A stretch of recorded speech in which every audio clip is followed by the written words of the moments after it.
সুন্দরবন মানেই জলে কুমির, ডাঙায় বাঘ। আর সেই সুদূর সুন্দরবন থেকে প্রত্যেক বছর মহালয়ার কয়েকদিন আগে বেশ কিছু মানুষ কৃষ্ণনগরে আসেন বাড়তি রুজি রোজগারের ধান্দায়।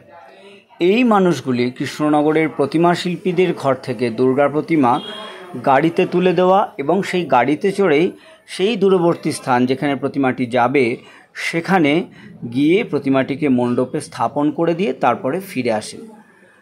পুজো কমিটির সঙ্গে তাদের চুক্তি হয় যে কত অর্থ তারা নেবেন এই কাজের জন্যে। এই মানুষগুলি প্রত্যেক বছর আসেন এবং কৃষ্ণনগরের খুব পরিচিত মুখ হয়ে গেছেন। তারা পরিচিত মুখ হয়ে গেছেন প্রতিমা শিল্পীদের এবং প্রতিমা যারা নিতে আসেন সেই ক্লাব বারোয়ারিদেরও। বাঁশ, দড়ি এই তাদের সম্বল।